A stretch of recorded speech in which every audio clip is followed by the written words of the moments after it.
रिश्तेदारों से छुपा कर रखो यह 11 बातें, चाणक्य की कठोर सीख। अभी आपने इस सच्चाई पर ध्यान दिया है? जब जिंदगी में परेशानियां घेर लेती हैं, मन टूटने लगता है और चेहरे की मुस्कान गायब हो जाती है, तो सबसे पहले कौन आता है? पूछिए खुद से, सबसे पहले कौन आता है? यह पूछने की क्या बात है? क्या हो गया, सब ठीक तो है? लेकिन वहीं दूसरी तरफ जब आप मेहनत करके आगे बढ़ते हैं, कुछ हासिल कर लेते हैं, सफल हो जाते हैं, तब सबसे पहले कौन यह जानना चाहता है कि आपने कितना कमाया? ध्यान से सुनिए। चलिए, नंबर पहला, अपनी कमजोरी।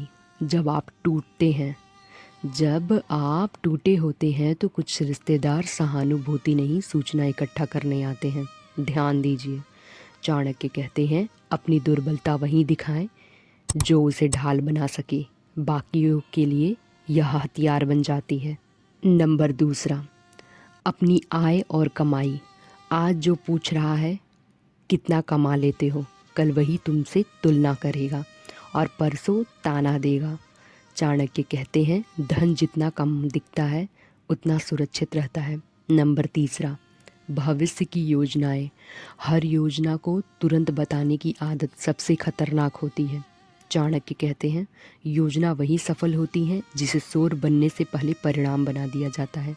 नंबर चौथा, घर की अंदरूनी समस्याएं। हर रिश्तेदार आपका हितैषी नहीं होता है। अरे, घर में क्या चल रहा है, यह सवाल मदद से ज़्यादा रस लेने के लिए होता है। नंबर पाँचवा, अपने अगले कदम। आप क्या करने वाले हैं, कहाँ जाने वाले हैं, यह बताना हर किसी का हक नहीं। चाणक्य कहते हैं जो अपने अगले कदम का शोर मचाता है वह स्वयं अपने लिए रुकावटें खड़ी करता है। नंबर छठा, अपने संघर्ष की पूरी कहानी। कुछ लोग आपके दर्द को दवा नहीं, कहानी बनाते हैं। चाणक्य कहते हैं हर सुनने वाला समझने वाला नहीं होता है। नंबर सातवां, अपनी सफलता का पूरा सच। थोड़ा बताओ, पूरा नहीं, क्योंकि सफलता जितनी दिखाई जाती है उतना ही जलन पैदा करती है। नंबर आठवां, अपने डर। जो आपके डर को जान गया वही आपको नियंत्रित कर सकता है। चाणक्य कहते हैं डर को बाहर लाने से पहले भीतर मार देना चाहिए।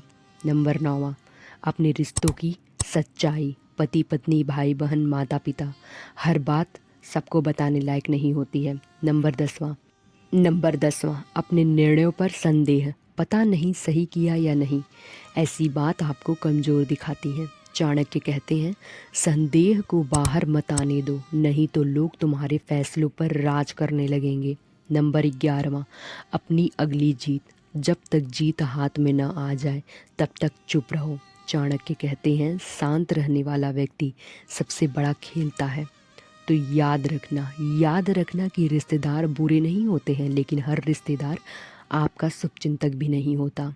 कम बोलो, गहरा काम करो और परिणाम को अपनी आवाज़ बनने दो। अब मैं आप लोगों की समझ में निखार लाने के लिए, इन नीतियों को और अच्छे से समझने के लिए आचार्य चाणक्य और चंद्रगुप्त की कहानी सुनाऊंगी, तो ध्यान से सुनिएगा। कहानी की शुरुआत होती है बहुत समय पहले की बात है। मगध की धरती पर एक ऐसा लड़का भटक रहा था जिसके पास न धन था, न सेना, न कोई बड़ा नाम। लोग उसे देखकर हंसते थे। कोई कहता था ये राजा बनेगा, कोई कहता था इससे तो खुद का पेट भी नहीं भरेगा। उस लड़के का नाम था चंद्रगुप्त, लेकिन उसकी आंखों में एक अजीब सी आग थी। ऐसी आग जो भूख से नहीं बुझती, अपमान से और तेज हो जाती है। एक दिन उसी मगध की गलियों में एक बूढ़ा ब्राह्मण शांत कदमों से चल रहा था। चेहरे पर कठोरता थी, आंखों में गहराई थी। वह था आचार्य चाणक्य। चाणक्य ने देखा कि कुछ युवक चंद्रगुप्त को घेर कर उसका मजाक उड़ा रहे हैं। अरे हट जा, राजा बनने चला है। चंद्रगुप्त चुप था। जब उसने जवाब दिया ही नहीं। चाणक्य रुक गए और मन ही मन बोले जो अपमान में चुप रहना जानता है वह एक दिन सत्ता संभालता है। चाणक्य ने पास बुलाकर पूछा भूख लगी है? चंद्रगुप्त बोला हाँ, लेकिन आदत है। चाणक्य मुस्कुराए, फिर उन्होंने एक रोटी दी, लेकिन जानबूझकर रोटी को जलती आग के पास रख दिया। चंद्रगुप्त ने सीधे बीच से रोटी उठाने की कोशिश की, हाथ जल गया। तो चाणक्य जोर से बोले, राज्य भी ऐसे ही नहीं लिया जाता, पहले किनारों से शुरुआत करनी होती है। उस दिन चंद्रगुप्त ने समझा, जल्दीबाजी ताकत नहीं, कमजोरी होती है। चाणक्य ने चंद्रगुप्त को अपने साथ रखा, लेकिन जीवन आसान नहीं हुआ। कभी जंगलों में भटकना पड़ा, कभी भूखे सोना पड़ा, कभी अपने ही साथ छोड़ गए। एक रात ठंड बहुत थी, आसमान काला था। चंद्रगुप्त बोले, आचार्य, क्या मैं सच में योग्य हूँ?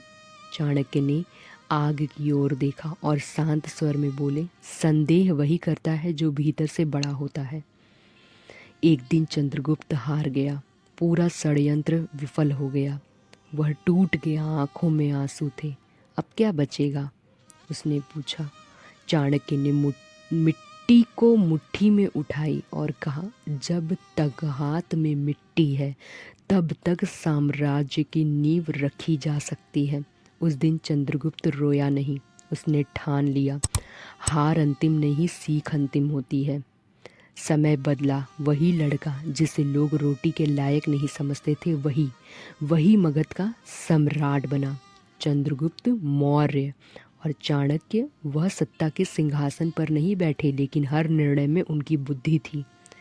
चाणक्य ने एक दिन कहा, राजा वह नहीं जो सिंहासन पर बैठे, राजा वह नहीं जो सिंहासन पर बैठे, जो अपने मन पर शासन कर ले।